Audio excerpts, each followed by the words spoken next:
Really? Thank you, Rabbi Move it Kessler. against something. So, as I mentioned to the guys in my learning group, and I might have had an opportunity to say to some others, when I was studying in yeshiva in Baltimore, so I was in yeshiva just over 2 years, and then I left Israel and came to study in yeshiva in Baltimore called Bnei Yisrael. I was there for another 3 years of learning in yeshiva, together 5 years post high school. But while I was in Baltimore, one of the ways that we passed the time when we weren't in the Midrash is we played football on Friday mornings.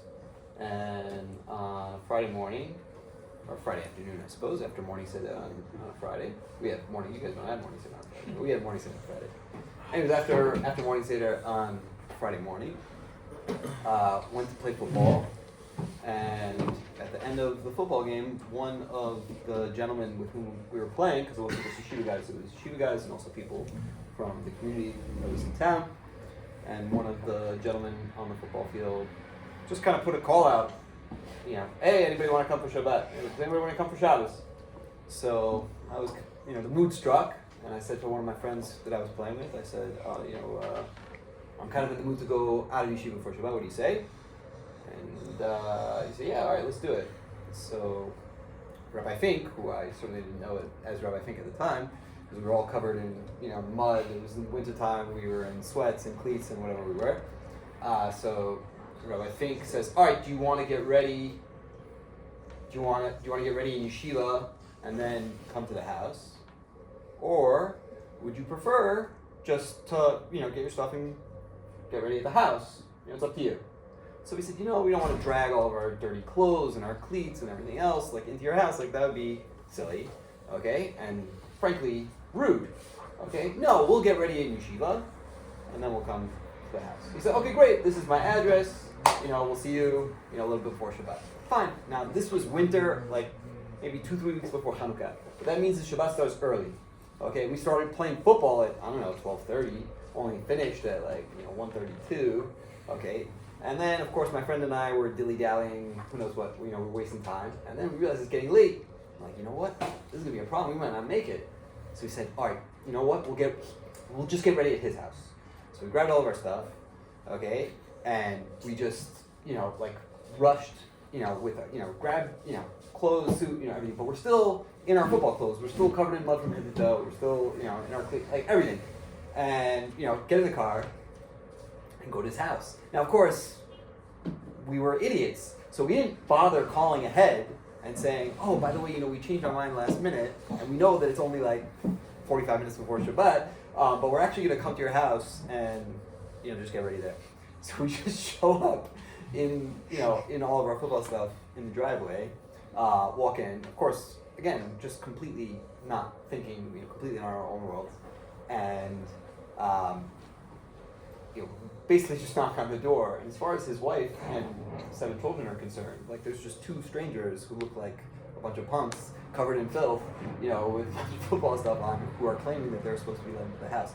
But nevertheless, Rabbi Fink's very, very kind and sweet wife Chaya greeted us with a big warm smile, had all the troops mustering, and welcomed us with tremendous, tremendous warmth and sincerity. And basically from then on, I was hooked on Rabbi Fink and his family. I can't even count how many Shabbatot with Rabbi Fink and his family.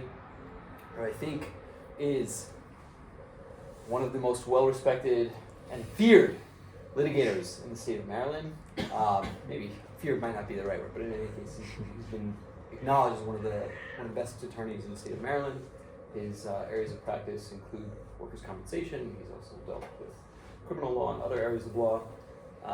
But I think most importantly for me, what I found in Rabbi Fink for myself was a person who took Torah and Mitzvot extremely seriously, extremely sincerely, had it as a priority, and was one of the first and best examples that I had of someone who found an incredible way of balancing a life that was devoted to Torah and Mitzvot, and also one that was engaged with the community, with the secular world, with the profession, Rabbi Fink, besides for being a successful attorney and the father of 7 children, and how many grandchildren? 10, can I know? How many? 10. Holy smokes. Of course, I mean, I knew all of his children before. Yeah, I think the oldest was 13. The oldest was 13 when I met the Fink family. So that's crazy to me that there's 10 grandchildren. That's crazy. Holy smokes.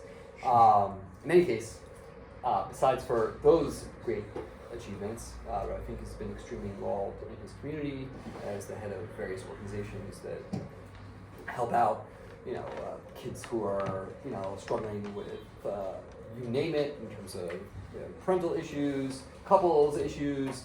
You're talking about business issues, helping to, sitting on Dini with people.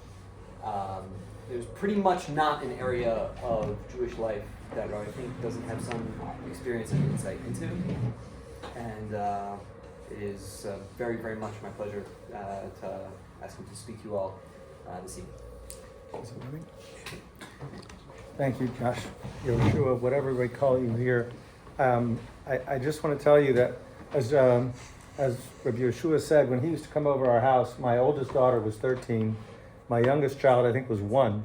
Yep. And my wife and I often talked about, and by the way, you're not close to the greatest filth that walked in the front door. Not even close. Another story, another day. But we used to always talk about one of the things we gained from having guys come through the house was that our daughters get to see different types of guys. What do they like? What don't they like? We could talk about it. Well, he seems to know a lot of Torah. This one seems to be very funny. And they all kind of formed their ideas of what they'd be looking for down the road. And I can honestly say Rabbi Yehoshua is one of the greatest standard setters in our home of what my daughters were going to look for one day. And thank God they've hit. They've hit. All my son-in-laws are people that I think Josh has met, he knows, and they're worthy of him. I want to share with you a couple of ideas, but we're going to call tonight culture shock. That's what we're going to talk about tonight is culture shock, because some of you may think you've experienced it. You haven't. Culture shock is not going to Beitar, where everybody is screaming davening at the top of their lungs. That's mild. Culture shock is 2 areas we're going to talk with tonight. One you're going to be really interested in, and one you're going to be really, really interested in. The first one is what it's like going into the secular world as an observant Jew. It's real culture shock. It's a different world. I guess, looking at the guys here, there's probably about a third of you were star students in your yeshiva in high school. And about half of you were probably regular guys, did pretty well, nothing terrible, nothing bad. I was too busy doing other things to get perfect grades, and there's a couple that were kind of like, I got other things to do. I'm really not interested in coasting through high school. The worst guy in here who learned practically nothing in high school, and everyone thinks, well, he's getting a 75 or a gimel on his bechina, he's not one of the good guys. You are so much smarter than the average guy out there, I can't even begin to tell you. Okay? So don't have any of these delusions that, well, I wasn't the best guy in this year, and I wasn't the best guy in high school. You are still so much better and holier than what's out there. And when you start working amongst the Goyim, if you choose to do that, it's very easy to get very dirty very fast. Not only is that obviously something you want to resist, but it's just the opposite. And just to open with this, you guys are all fluent in Chumash, right? Yeah, pretty much, right? More or less. More or less. Okay, so I'll walk you through it a little bit. You all familiar with the story of the Egel HaZahav, nachon? Yeah. Okay. Moshe comes down with the luchos, he sees the Egel going on, and Hashem says he's really angry and he's going to destroy the entire Bnei Yisrael. I'm going to start over with you, Moshe Rabbeinu. And how does Moshe respond? What's his tefillah? Erase my name in the Torah. And don't mention me at all. that's part of it. What's the other part? Don't destroy them because? For you. Oh, from Mitzrayim. Because what are the Mitzrim going to say? They're going to say. The Mitzrim are going to say, that's right. The Mitzrim are going to say you didn't have the power to sustain them in the Midbar, so you slaughtered them in the Midbar. That's an interesting argument. by the Meraglim. We all know the stories of the Meraglim, right? The spies.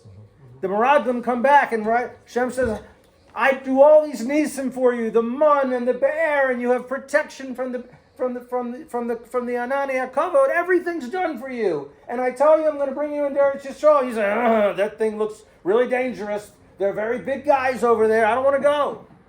And what does Moshe respond? What's his tefillah? Don't kill them, because what will the Shiva Amim in Eretz Yisrael say? They're going to say, you weren't strong enough to beat us in battle, so you slaughtered them in the Midbar. Sound familiar? And one more time, at the end of Sefer Devarim, I forget whether it's Vayelech or Hazinu, Hashem says after the Tochacha, I'm going to bring you back. Not because you earned it, because of what the Goyim would say, that I didn't have the power and you didn't have a real God to take care of you. 3 times. 3 times this taina is presented by the Meraglim, by the Egel, and at the end of the Torah in the Tochacha. And you know what? It worked. All 3 times Hashem removed the Gezerah from us because he was concerned about what the Goyim would say. Why does Hashem care what the Goyim would say? I don't know, but he cares. Let me tell you something else, which you are just starting to get aware of. I got news for you. When I was your age, anti-Semitism was like a punchline. There was no anti-Semitism in America, at least none that we ever saw or encountered. The world has changed radically over the last few years. On October 8th, everyone in France, Germany, all over the world has an Israeli flag flying on the Eiffel Tower, the Brandenburg Gate, in solidarity with the poor people of Israel who went through October 7th. That lasted for about 10 days. When Israel started bombing Gaza, that all disappeared.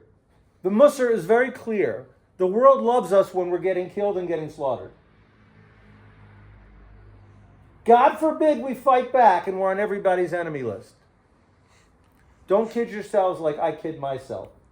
The Gemara in Avodah Zarah set forth all types of halachos and things which you do, Yain Nesach and things like that, because it's all based on one principle, that every guy wants to kill every Jew.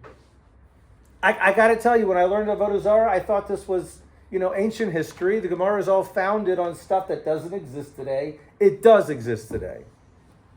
It's sad, but it does. But remember one thing about the Egel and about the Meraglim and about the end of the Tochacha. We are the vehicle through which the Goyim view the world. That is why the entire Goyish world is obsessed with this little tiny sliver of land in the Middle East. That's what it's all about. We are how the Goyim view HaKadosh Baruch Hu. When you go into the secular world, you're not just representing the Jewish people like your second grade Rebbe told you and said, what are they going to say about Jewish people and how they behave? No, you're representing HaKadosh Baruch Hu. You are the vehicle through which they recognize the world and through they recognize whether there even is a God. So first culture shock is what happens in the Goyish world. The second thing we're going to talk about is things that I expect. And this has happened over the years. I've given this talk to a number of people over the years. Some of you are going to call me in 5 years and thank me, because I'm going to give you a little bit of insight into what it means to form a bond with an alien creature, which we call a wife. I promise you, you're not prepared. And I'm going to share some great ideas with you that you're going to turn around in your head until you're ready to get married. And then the first time you look at your wife and wonder, what kind of creature is this? Who has no ability of logical thought, or at least she suppresses it so much that I don't recognize what this is. You're going to think, that Fink guy told me about this. Maybe I should call him and think about this. So we'll talk about that a little bit. Culture shock in the Goyish world.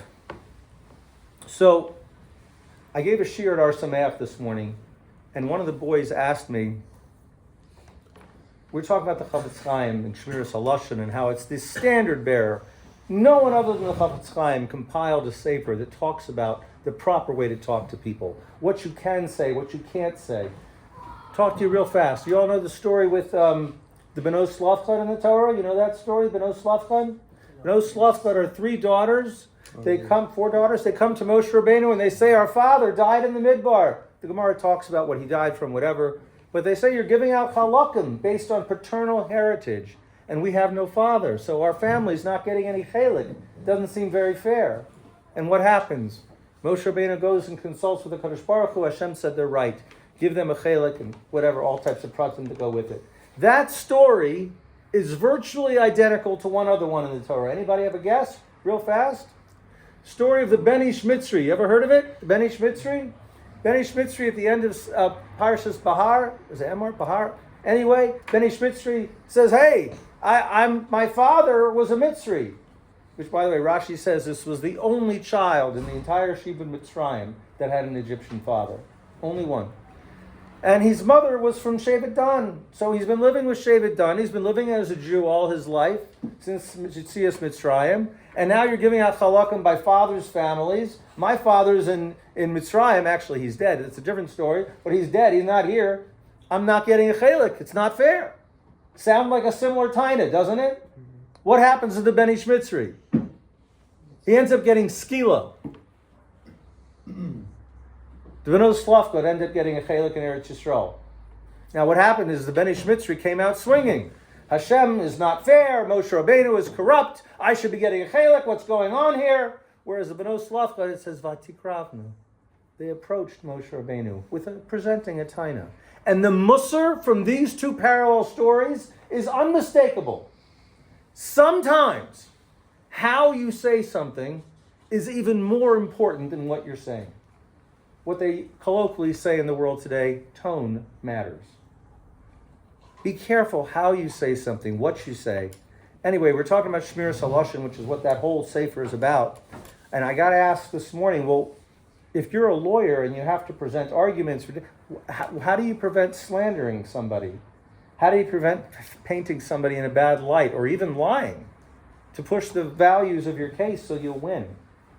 So I actually asked this Shiloh about 35 years ago when I first became a lawyer. I'm uncomfortable with this idea that I'm supposed to lie and just all kinds of things to misrepresent to win it. It's contrary to everything I've ever been taught. Midvar Sheker Tirchak. Well, how does this work? So I called a very, very well-respected Rav in Baltimore. I was 24 years old at the time. And he says, listen to me. He says, you're going to be a lawyer for a long time.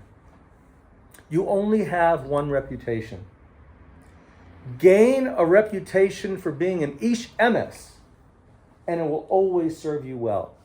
That is one of the greatest pieces of advice I ever got from anyone. No matter where you're taken, whether it's the medical school, MCATs, whether it's law school, whether it's business, whether it's sitting in Kolo, no matter what it is, whether it's matters bein ish leishto, get used to the idea that your calling card is to be an ish emes. That's what a Kadosh Baruch Hu wants from us. That's how we're going to represent to the world that a Kadosh Baruch Hu is just. HaKadosh Baruch Hu is perfect. That's how they view HaKadosh Baruch Hu is through us. And when we fall big. We can't fall. We have to have that standard of being an ish emes. And even if we're in business, whether it's in Queens, in Brooklyn, or Lakewood, it doesn't matter whether we're dealing with Jews, whether we're dealing with Goyim. People need to know that our word is a bond. They have this thing in America now called Google reviews for every business. I don't know if you've ever seen them, ever gone on them. One of my contemporaries, another lawyer I've had cases against when they first started coming out, put out a Google review for me. The Google review said, excuse me, I'm doing a little self-fanning here, said, smart as a whip, knows the law, fights like a dog for his clients, and has such an impeccable reputation for honesty that the judges give him the benefit of every doubt. I can live with that. It's my job to fight for my clients, but I have to tell the truth. You will never pay a penalty for telling the truth, with one exception, and you can tell them you heard it from Fink. If your great-grandmother, who's now 92 years old, is getting ready for your sister's chasana, and she puts on enough makeup so she looks like Bozo the Clown, and she comes down the stairs and says, how do I look? Tell her she looks beautiful. On my cheshbon, I'll take the hit. That's the only exception, though. The only exception. Have a reputation of being an Eish Emes, not because it's the right thing to do, because it's the best thing for you. It will never fail you. It should be the worst thing that everyone ever says about you. He's so blasted honest. You can live with that. Live with that. And when you get ready to go into the secular world, whether it's in 2 years, 3 years, 5 years, and whether one of you or two of you decide to be in Kollel for a long time, and your only interest in the secular world is going to get a driver's license or applying for a loan or getting, any other thing you have to do in the secular world, present yourself as an ish emes. People should know that they can trust you, that if you say something, it's your bond. And that takes me into our second topic tonight. Because I can't tell you anything more about the secular world other than being ish emes. It will set you apart. There are very few people in the Goyish world that anyone ever use the words ish emes to describe them. They might say he's generally trustworthy. There are most of the lawyers that I deal with on a regular basis. We do complicated deals with a handshake. We followed up later with paperwork just to make sure our T's are crossed and our I's are dotted. But there's most of the lawyers I can do something with a handshake. We all know which ones we can't trust. And when we shake their hands, we count our fingers afterwards. We all know who they are. You don't want to be that guy. For 100 reasons, but mostly because you're going to be an ish emes. Being an ish emes is equally important in the realm of marriage. I'm going to tell you a couple things. Some of these I've shared with Rabbi Yoshua before. Most of them I have not. I work with a lot of couples. Unfortunately, 25 years ago when people got their first computers, if your computer broke, you got the little spinning blue wheel, you couldn't get rid of it, or it wouldn't turn on, whatever it is, they had computer repair shops on Coney Island Avenue or whatever streets the main streets are, wherever you are. Computer repair shop, television repair shop. Something happened 25 years ago. It became cheaper to replace something than to fix it. So you can't find a repair shop anymore for a television. You can't. So that happened to seep into the whole world. We had a microwave oven in our house. The kids are young, and they're going to put something in the microwave to warm up from the refrigerator. And my son says, "How long should I put it on for?" I looked at what it was. I said, "I don't know, 90 seconds should be fine." He goes, 90 seconds? I don't have that kind of time. And of course, me and my wife launched into the old routine when we were young. If you wanted warm food, you had to put it in an oven and wait for 25 minutes if you were lucky. Everything's changed. Everything's immediate. Everything's instant gratification. And unfortunately, that has really hurt marriages. In Yiddishkeit, there are almost nothing more kadosh than marriage. You can be the best guy learning in the best kollel. If you don't have shalom bayis, it really diminishes everything you're doing. If, God forbid, if you're in the secular world and you don't have shalom bayis, the rate of people now that consider everything disposable. We'll get married, sure. And if we don't like each other in 3 years, we'll get divorced. It's such a treif way of looking at everything. You have to understand the kedusha that a marriage is. When you marry someone, you're bringing a Kadosh Baruch Hu as the third entity into the relationship. And when chas v'shalom, a couple gets divorced, you're throwing a Kadosh Baruch Hu out of your house because he's part of the marriage. And there's certain expectations on you and certain expectations on her. And that's been lost on your generation. I don't know whether it's Facebook or TikTok. Someone sucked it all out of people that are under 30. I don't know why. And it's affected people that are 50 and 62. People that are married 20, 25 years decide, enough. Kids are out of the house, let's get divorced. Work on your marriage. And I'm going to share a couple pointers with you because I got to tell you, marriage is not the easiest thing in the world. It literally is like being thrown with a foreign creature. Let me explain this to you best I can. I think I shared this one with Rabbi Yoshua before. They did a study about 10 years ago. There was this guy named Dr. Pelkowitz in America. He's considered the foremost expert on marriage counseling in the frum world. Very, very reputable guy. By that time, I'd been doing marriage counseling for 10, 12 years. What am I going to hear from him that I haven't already learned? But you know what? He's the best. Go. So I went. So my wife and I went. Hundreds of people from all over the community coming to hear him on a Shabbos afternoon. And the amazing thing is that my wife and I knew people that were having problems. I certainly was counseling people that were having problems. They didn't come. All the people that came to the shir are people that seemed on the outside at least to have healthy relationships. And that's part of the key. They want a key to get it better. How to make it even better. That's the trick. But anyway, Dr. Pelkowitz talked about this one study They took 400 men and 400 women, put them in separate rooms. And they said to the men, name us the things that cause stress in your life. And the men talk about their parnasa and the concern about their children and all the things that men worry about. And I forgot to tell you. They hooked all the men and women up to all different types of machines that measure physiological changes in the body. Pulse, respiration, blood pressure. Anything you could measure with a machine, they hooked them up to. And they asked the men, what are the big stresses in your life? And the men said, their parnasa, the kids, everything that men stress about. And as the men talked about what was stressing them, their blood pressure went up. Their heart rate went up. Everything they could measure showed that the more the men talked about what was stressing them, the worse they felt. Hence, why men have what they call man caves. You can call it whatever you want, but every man has something he uses for a distraction. It could be reading a book, it could be learning Torah, it could be playing sports, it could be watching a movie. Every man has his distractions because when something stresses us, we only have two possible ways to act. Either we fix the problem or we put it out of our mind because we don't want to think about it if we can't fix it.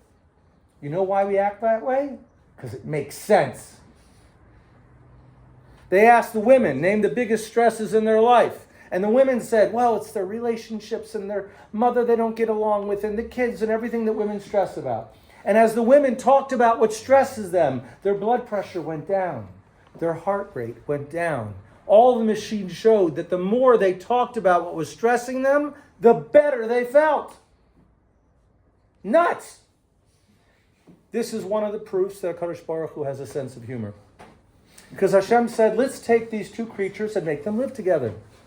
So that every time there's a crisis or a problem or a challenge, the guy wants to do what? Forget about it. I'm going to play ball. I'm going to hang out with my friends. I'm going to read a book. And his Eishes Kenegdo says, honey, we have to talk about this. And he's like, no. Not only don't I want to talk about it, you're going to give me a heart attack. You're causing my blood pressure to go up, my heart. And these people have to live together through raising children, through challenges of parnasa. It's madness.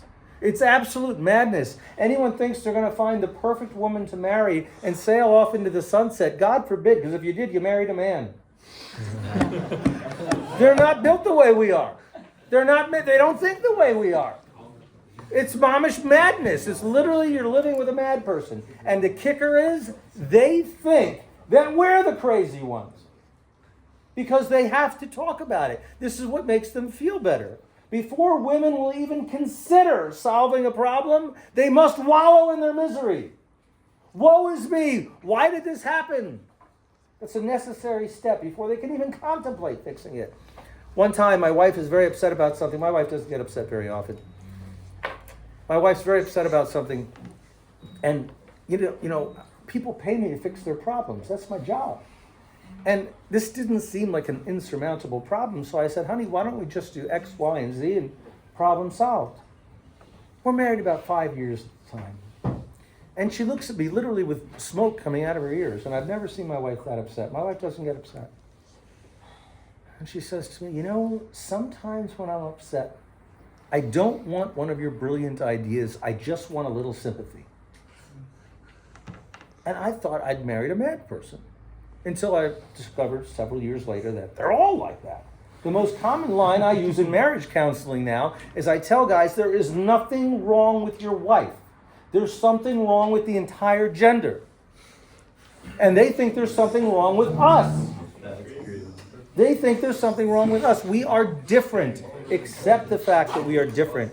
Embrace the fact that we are different. That's why HaKadosh Baruch Hu gave us an Ezer Kenegdo. Because with all the differences, there are times when I'm struggling to think my way through an issue, and my wife, at the snap of her fingers, she's got an answer right off the bat. Their minds just work differently. That's it. Accept it. Learn it and love it. So what you have to do is, first of all, be aware of this. Be aware of the way the woman's mind works, is the need to talk about things that make them miserable when we would rather do anything but. Now, it doesn't change the fact that it raises our heart rate, it raises our blood pressure, but allows us, because of the love we have for this creature, to stay in the conversation for a while. Pretend that there's some utility to it when there isn't. You have to have compassion. Even for a cat that's hungry, you have compassion. You have to have compassion for a woman that needs to concentrate on something no matter what she can or can't do about it. And she has to do the same thing. She has to understand that the way we're wired that is so different than them, they have to try to understand us as best they can. I want to give you some 4 or 5 tips on making a healthy relationship. How many of you guys go out for Shabbat sometimes here? Okay. I was in Eretz Yisrael for 3 years as a young bacher, and I went to many different people's houses for Shabbos. Probably 60 or 70 of them over the few years that I was here. Some of them I went to more than once. The ones I didn't go to more than once is where I constantly felt a tension in the air. And I have to tell you, of the 60 homes I went to for Shabbos, there was only 2 or 3 where I said, that's the kind of home I want to have when I get married. Where everyone seems happy and happy to be home and happy to be with each other. And there is a clear path of perils to getting to there. I'm going to share with you, and I'm going to share with you how to get past them. So the first one is, I'm going to tell you something which is going to really burst your bubble. All of you have these ideas of marrying the perfect woman and living happily ever after. That's the way it should be. It's baloney. It doesn't work. I'm going to tell you something very sad. Love has an expiration date. Let's say it's 1 year. You're in love with this most outstanding young woman. You get married, and then you go about your business. She goes about her business. You take care of this. She takes care of that. You have, a good relationship, whatever. A year later, the love is gone, and you're married to someone who you know, but there's no oomph there. There's no drive. There's no desire to say, this is the greatest person in the world. I want to be with her. That is going to happen to everyone because love has an expiration date. Let's say it's 1 year. Maybe it's 8 months. I don't know. But it doesn't have to happen. And I'm going to tell you how to beat it. This is the most important thing you're going to learn this year. So wake up. I'm not kidding. This is not hyperbole. This is the most important thing you're going to learn this year. Love has an expiration date of 1 year. Today, let's start from November 1st, 2025. You get married, happily ever after, happiest day of your life. November 1st, 2026, it's all over. I'm just coexisting now. But if on December 1st, 2025, you cause your wife to fall in love with you again, you've bought yourself another year from December. Yes, you always have that 1 year expiration date staring you in the face. But as long as you are continuously doing the things that made your wife love you, and she's doing them back to you, you have forever deferred that another year. It's not that complicated. It really isn't, but most people don't know it. As soon as you start resting on your laurels, that's when the clock starts ticking. You used to buy your wife flowers when you were dating, buy her flowers when you're married. You had time to listen to all the nonsense that women talk about when you were dating. Have time to listen to all the nonsense when you're married. Whatever it was that made her decide to marry someone who doesn't know how to pick up his socks in the morning, keep doing those things. Because she was willing to overlook the fact that sometimes your clothes don't match and sometimes you don't comb your hair the right way, because she saw other things about you that were important. This is what you must do to have shalom bayis and to have a happy marriage, the olam vod. You have to constantly be doing the things that made your wife love you in the first place. And hopefully your wife has someone wise enough to tell her the same things. It's the greatest secret you'll ever learn. Think about it. I would encourage you to write it down, put it in your pocket, and take it out once a week to remember it. So that after you're married for 3 months, you can remember it and remember it again. I'm going to give you my email at the end so you can call me, email me, and thank me. More tips for a happy home. Because again, if you don't have a happy home, you got nothing. You got nothing. It doesn't matter how much money you have. It doesn't matter how much learning you do. If you don't have shalom bayis, you have nothing. So I'm going to give you just some basic tips. Number 2 is don't compare. Every marriage is different. Every relationship is different. Don't go into somebody's house and, well, she does this and she does that. My wife doesn't do that. Yeah, you don't know the other things that she doesn't do that your wife does do. Every relationship's different. Don't compare. It's a very nasty, nasty thing. Once you get married, you have hitched your wagon to this person. That's your person. Devote all your energies to trying to build a better relationship with that person. Number 3, and this is something that most people don't do. They don't even realize they're not doing it. Save the best version of yourself for home. Many people, they get off the subway, they come home from work, whatever it is, they've had a long day. Thank God I'm home. I can be myself now. I don't have to pretend to be that happy guy that I have to pretend to be at work. So you come home, you get into your chair, honey, I have such a rough day. And you're miserable and you're complaining. Your wife and your kids deserve to get the best version of you. Take a minute on the porch, outside, whatever it is, put on a happy face and be happy to see everybody. And be happy that you're no longer at the place where you were made to be miserable. Be happy of what you have at home and realize that this is the greatest thing in your life. It's what helps you learn. It's what helps you be happy. It's what helps you to have a productive life. Treasure the relationship and respect it, and give the best version of yourselves to your family. I'll tell you a couple of other things. When people get married, this line, this x-axis represents you. The y-axis represents your wife. And where these lines intersect is the day you got engaged. At that moment in time, you are on exactly the same place at the same time. All you math whizzes know what happens next. This line continues this way, and this line continues this way. Until 5 years later, you're at the kitchen table talking to your wife, and she's a complete stranger. This is not the person I married. She's not heading towards the same goals that I am. It's a completely normal phenomena. It happens to almost everybody. You know why? They never met Fink. It happens, it's normal. That's teva. That's what happens. There has to be an understanding that when these lines intersect, that from now on the lines are forged. The lines are together. And every week or every 2 weeks, we're going to rediscuss what is our 1-year plan, what's our 5-year plan, what's our 10-year plan, where are we going, what are our goals? Because I got to tell you something, goals are important. If my goal is to get that to that wall over there, I may make it, I may not. But I'm going to land somewhere between here and there. If you don't have goals, you're here, you're there, you're everywhere. And 5 years later, you're married to a stranger. When you commit to marrying somebody, both of you have to understand that you are committed to each other forever. And that means planning your futures together and discussing your futures together. And guess what? There's going to be obstacles. And things aren't always going to go according to the plan. And you have to talk and re-engage and understand this is where we're going together as a team. That's the best way and really the only way I know to avoid the pitfalls of this generation, where I see young couples and old couples alike just ending marriages for no good reason at all, other than the fact that they never learned to work at it. The good news is that if you do work at a relationship, there's nothing more rewarding. And you'll quickly find the houses you go to in Shabbat, which ones have that tam and which ones don't.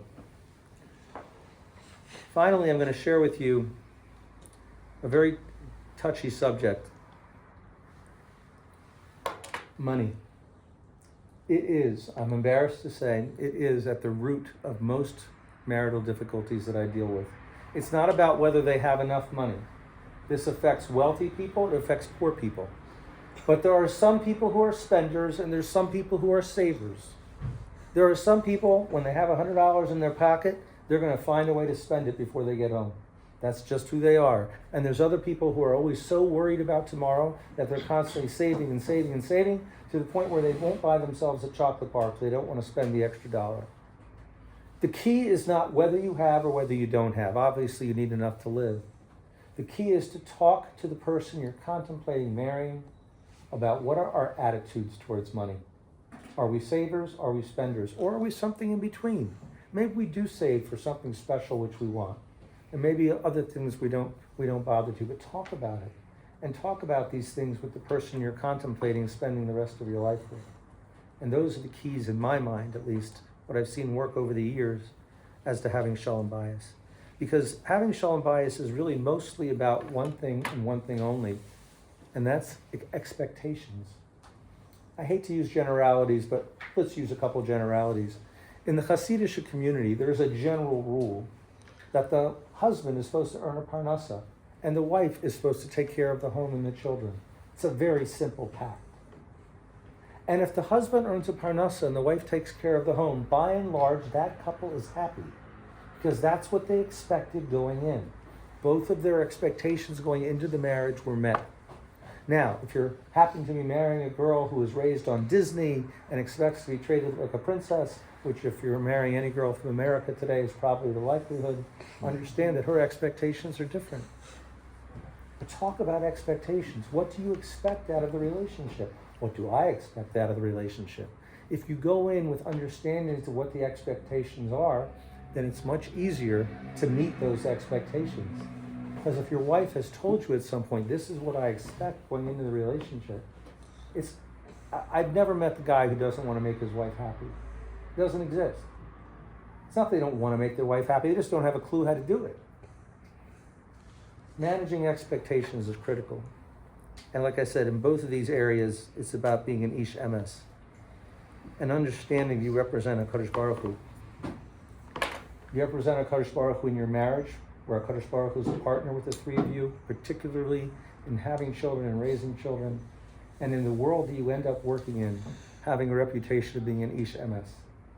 And I hope tomorrow, when nobody remembers anything that I said, you'll remember those two things. That I want to be an Ish Emes, and I want to have Shalom Bayis. And hopefully that'll trigger some of the other things that we talked about. I'd love to hear some of the questions that you have and answer anything you have. I'm here all night, so fire away. Let's hear it. Yes, sir. So you mentioned like the significance of being Ish Emes. What do you think the first steps are to getting towards that? Meaning, like at our stage, how do we start to become that person? It's a great question, and it really starts with the Rambam. The Rambam talks in depth about this idea. The Rambam talks about the fact that we all have different midos, whether we're strong, whether we're hot-headed, or whether we're generous, or whether we all have these different midos. And some of us are strong in one and weak in another. It's not the same for everybody. We're all a different package. The Rambam, for example, says every midah you should have in the middle. Not too much, not too little. For example, even generosity. The Rambam says you can't be too generous because what's going to happen? You're going to give away all your money. You want a food to eat. You need to be measured. So you're giving away not too much, not too little. The Rambam says there's one exception to this, and that's the midah of kaas. No one should ever be angry. It serves no purpose. You say things you don't mean, you act ways you don't mean, and you can't take them back. So I would tell you first start with that. You have to be honest with yourself, look in the mirror, and identify, first of all, before you even do the chronos, identify what are my strengths, what am I good at. Kadosh Baruch Hu made me different than everybody else in the world. Maybe I'm a good singer. Maybe I have the ability to really learn Gemara at a high level. Maybe I have the ability to work with people and help counsel people and make them good friends again. Whatever my kochos are, look in the mirror and tell yourself 3 things that you're really good at, and use those things to serve the klal. And at the same time, be honest with yourself. What are midos that you have that perhaps you'd like to be a little bit better? I'm going to share with you something very personal, just because I want you to get the point. I think this was before I knew Rabbi Yeshua, but as a teenage boy, I had a very hot temper. I was really good at arguing. And I used to argue with people until they conceded or just gave up. I was right and they were wrong. And I was adamant about it, particularly if someone wasn't being straight. And I was just very, very intense. And I'm sitting in a shiur given by Rav Asher Rubinstein when I'm 17 years old in Eretz Yisrael, and we learned the Rambam that talks about kaas serving no purpose. And I decided at that moment that no one would ever see me angry again. I'm not kidding you. It's one of the greatest moments in my life. My wife, my children, none of them have ever seen me angry. I can't claim that I've never been angry. I've never reached that madrega. But nobody's ever seen me angry. And all of us have that koach to change even a basic midah, b'regalachas. In one moment, we can say, I'm not going to be that person. I have a friend who, he grew up very poor, and it was very hard for him to give his friend a loan or whatever it was, even though he had plenty of money. So you know what he did? He became the candy man in shul, to train himself, to give things away for nothing. This is what the Rambam says you have to do. If you have a chesaron in any midah, whether it's being honest, whether it's being generous, whether it's being kind, whatever it is, push yourself the other direction until you're back in the middle, because that's what you need to be. So to be an Ish MS, you first have to say, is this one of my shining things, or is it one of my chesronos? Because whatever it is, you want to be in the middle. The Rambam's never steered me wrong. Follow the advice of the Rambam. Push yourself to overcompensate until you're back in the middle. Does that answer your question? Yeah. Okay. Next. Yes, sir. You said you have to be the best version of yourself when you walk through the door for your wife and kids. Like, let's say after an exhausting day and you're wiped. How do you bring that energy? Where do you get it from? And every single day to do that over and over again. So it's not easy. It's not easy. But if you're not aware of it, you have no chance. So there's several ways to do it. I know people who will not drive to work. They must take a train or a subway or whatever it is to get to work because they need some time on the way home to wrap up all the nonsense they dealt with all day so they have a cooling off time. And by the same token, wives need to understand, and they have to be taught by somebody, that when men come in the front door, that's not the time for the women to be burying the men with all the problems they've had during the day. Some of them have been working, some of them taking care of the kids, some of them have been fielding all kinds of other stuff that they have to deal with all day, carpools and this and that. Women have plenty on their plate. They don't need to dump all of it on the men the first 5 minutes they walk in the door. But you know what? No one tells the women this. They don't know it. They don't know it. And I usually give this class for a mixed group of this, the keys to a good marriage. It's more helpful. But nevertheless, that's what you got to do. You have to understand that maybe I need a cooling off period before I walk in. Maybe I need to walk around the block when I get home before I walk in the front door. But most importantly, you need to compartmentalize. And you need to understand the most valuable thing in your life is your shalom bayis.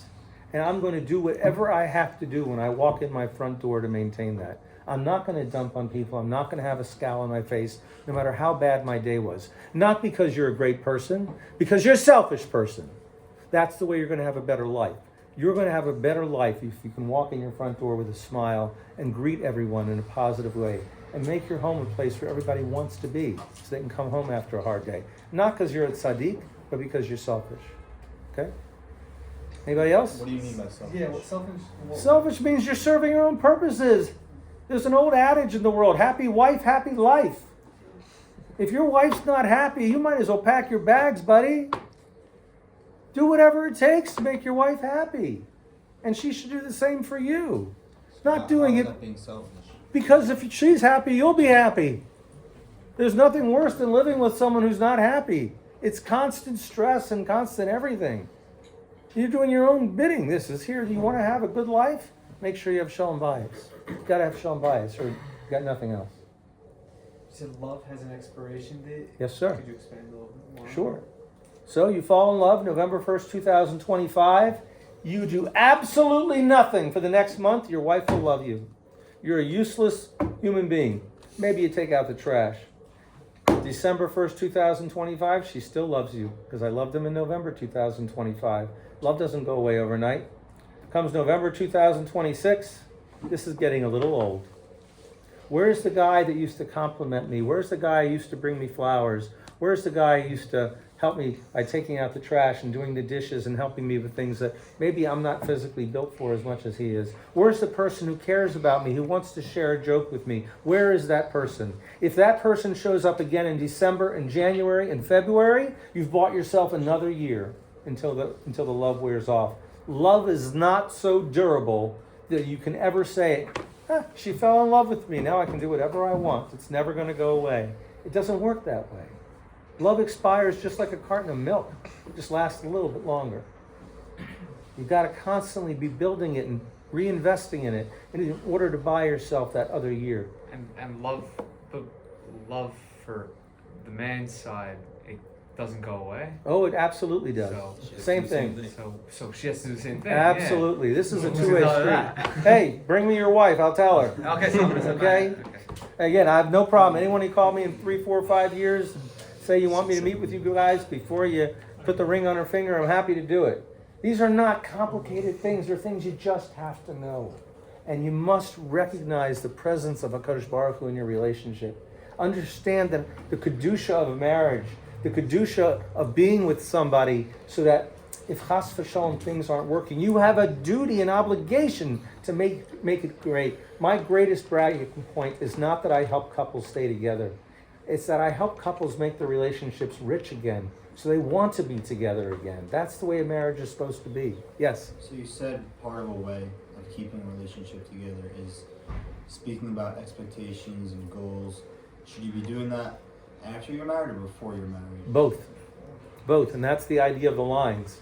If you got past the third, fourth date, probably chances are you're in basically the same neighborhood right now anyway. But how do you keep that going? The way you keep it going is you throw out the lines. Now we have one line. We're tied together. Everything goes together from now on. We talk about everything. We communicate about everything, about where we're going, what do we want for our children, what kind of home do we want to have. Those are conversations. They don't happen by accident. The odds of two people ending up in the same place 5 years down the road it's nothing. Can't happen. Can't happen unless there's a commitment for it and actual work to see it happen. Anybody else? Yes, sir. Yeah, so you said that going back to... Wait a second. You're the guy who's making funny faces taking pictures before, right? Yeah. Okay, go ahead. And then remove the smiles. So you said before how you should come in with like a smile on your face, but how do you stay away from kind of being fake at that point where you don't really want to smile, but you're doing it anyway, and every day you're just smiling because for your wife. Okay. You're just being... You caught me. 92-year-old grandmother, Bozo the Clown. This is exception number 2. You're not saying anything, midvar sheker tirchak, but if you have to put on a happy face so that you can have a happy home, you put on the act. It's not an act. And that's the point. If you build this kind of home, you should love to be home. And you do love to be home. You love it so much that you let down all your guards. You let down everything all the false images you put out all day to get along with your coworkers and to get along with people that have the IQ of a toothbrush. You have to pretend, because that's what's going on in the Goyish world. That's it. You have to fake it to get along with them. And we love coming home to be with people that not only we love, but they're intelligent, they're God-fearing, they're people that want to have a Torah life. I should have a smile on my face when I walk in the door. And if you have to pause for 5 seconds before you turn the doorknob to say how lucky I am to be coming home, then do it. Don't fake it. Do it for real. Anybody else? Yeah. Yeah. It seems in order to be successful professionally requires a certain amount of ambition. And by ambition means like you're ready to go to work, you're ready to work hard towards being successful in whichever field that you're in. How do you find the right balance between ambition and then the other priorities, whether they be learning Torah, whether it has to do with prioritizing your family, etc. But you've been successful, thank God, and I know the young men here have every intention of being successful professionally, but that's a difficult balancing act in terms of prioritizing.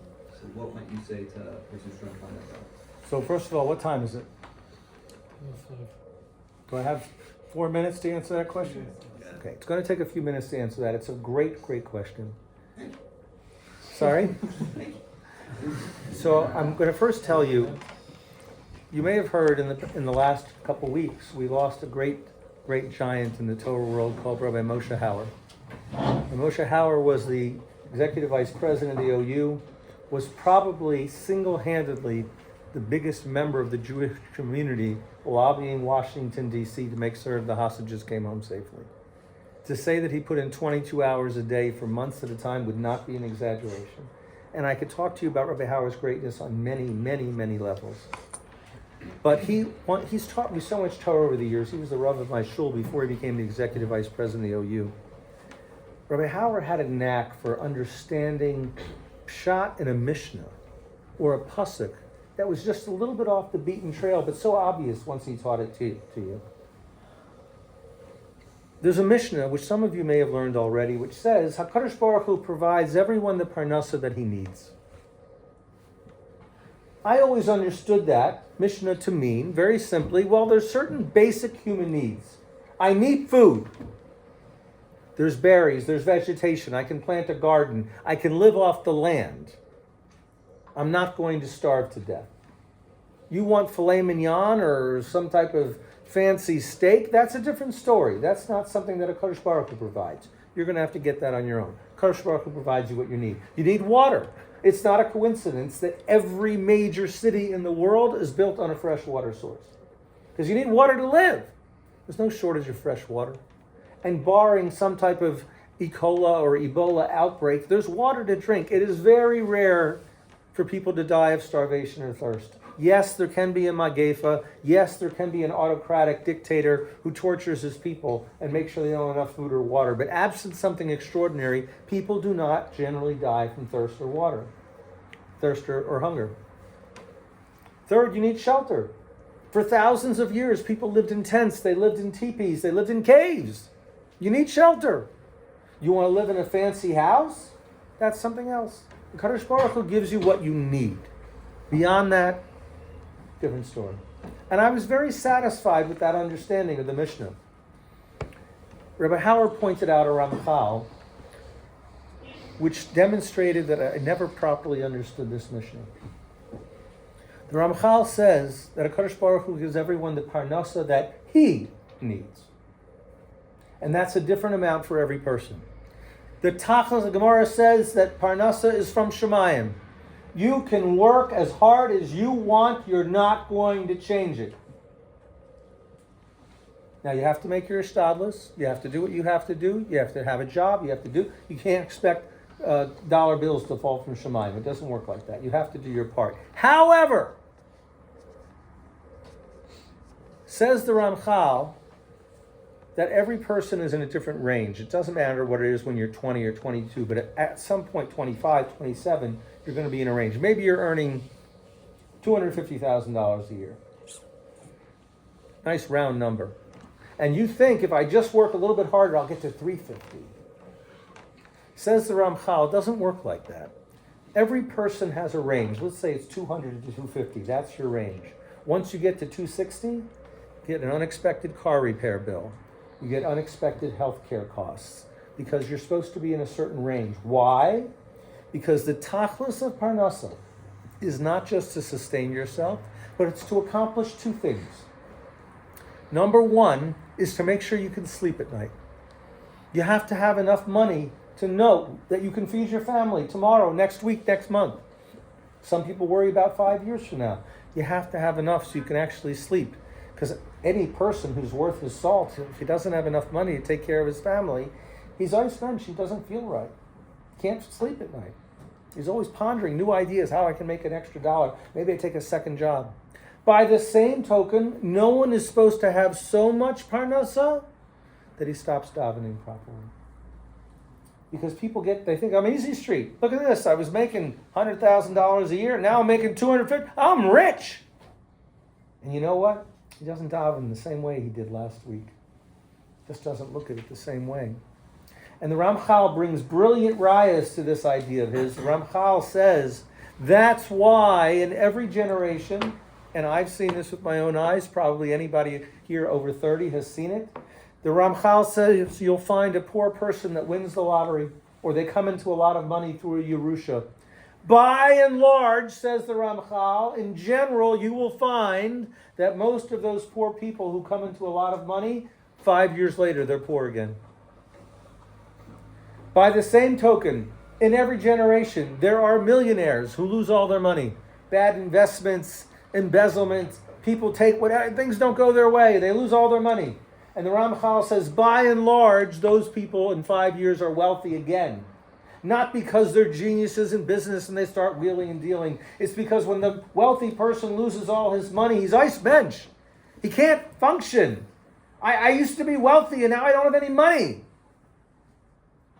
Can't function. Hashem gets him back into his range. Things start going his way. Because every person is supposed to be in that range where they have enough parnasa that they can sleep at night, but not so much that they forget where it's coming from, where your parnasa is coming from. Parnasa is from Shemayim. You have to do your hishtadlus, but after that, you are fooling yourself if you think that by working harder, you're going to make more money. You may, but you're going to give it to the car repairman, or you're going to give it to the doctor, or you're going to give it to the hospital. HaKadosh Baruch Hu has no limits on his ways of making sure you stay in your range. So make your hishtadlus. It may make you wealthy. Make your hishtadlus, it may make you a modest living. But that's where you're supposed to be. And that's why the Mishnah says, who's the usher? The Sameach B'chalkil. You can chase your tail all you want. At the end of the day, if you don't have a happy home, it doesn't matter. At the end of the day, if your kids grew up and they don't remember seeing Abba or Daddy or Tati around for them at all because he was making extra money, you've missed out. You've not only missed out, they've missed out because they don't know how to act with their own kids now. So that's the best answer I can give you, is the balance is struck as number one is always have the value of your Shalom Bayis is valuable. Shalom Bayis doesn't just include your Eishes Chayil, your Ezer Kenegdo. It matters, the Shalom Bayis matters with your children. I had I think Yoshua is aware of this. I rarely worked more than 20 hours a week in my life. Rarely. I had a job, my first job as a lawyer, and I was working very hard. Very hard for me was 45 hours a week. And at the end of the year, things were going on in the office, whatever, and I wasn't sure I wanted to stay anymore. And I said to my wife, I said, honey, I have 6 clients of my own. 6. If I don't get another client the whole year, those 6 clients will generate about 80% of what I earned this year. Could we make it on 80% of what I earned? And my wife says to me, God bless her, this is what a wonderful woman would say. She says, how hard would you have to work for those 6 clients? I said, 6 clients? 4 hours a week. Just take it. I was blessed to have a wife that wanted me to be at home. And that's where I wanted to be. And for the first 5 years after that, I rarely worked more than 12 hours a week. I made the big mistake that everybody makes. I was good at my job. So more people called me. So I got to the comfort zone where I was working 12 to 20 hours a week. And I made much more money than I ever would have staying with a firm. But I didn't have to work as hard. And again, HaKadosh Baruch Hu understood that that's my zone. That's where I'm supposed to be. But I used to always make it so that when the kids were off from school, it was Chol Hamoed, whatever it was, I would not work those days. And whether they were, my wife's planning a trip here or there, I would always go with them. There was one exception. I hate the zoo. I hate the zoo. It stinks. So when my wife would plan a trip to the zoo, that was my day to take care of everything. I didn't go with them and the kids. The kids want to see the elephants and the monkeys. God bless them. I'll watch it in a book. So they're walking out to the car one day, and I'm walking them out, and I don't know, my oldest daughter's probably 8, my second one is 6, or whatever it is, and my wife's getting them in the car. I said, okay, guys, I'll see you later, okay? And my daughter says, what, you're not coming, Abba? I said, no. And we have had this discussion with the kids sometimes. I said, why not? I said, where does Abba have to go sometimes? To work. I said, why does Abba have to go to work? To make money. And my oldest daughter perks up. She goes, wait a second, Abba. You should come with us. Mommy will pay for you. She has lots of money. But make it a goal, as we talked about before, if your goal is to be home with your wife and your children, not because you want to sit on a reclining chair and have iced tea brought to you, but because you want to be engaged in their life, and you want to have a Gemara that you can learn, whether it's from Art School or whether it's from whatever edition it is, because you see the value of Torah, and you want your children to see that you value Torah. Let them see you opening a sefer. Even better, when they get old enough, open a sefer together with them. If those are goals of yours, you will make it happen. And I promise you, based on my understanding of the Ramchal, it will not cost you anything.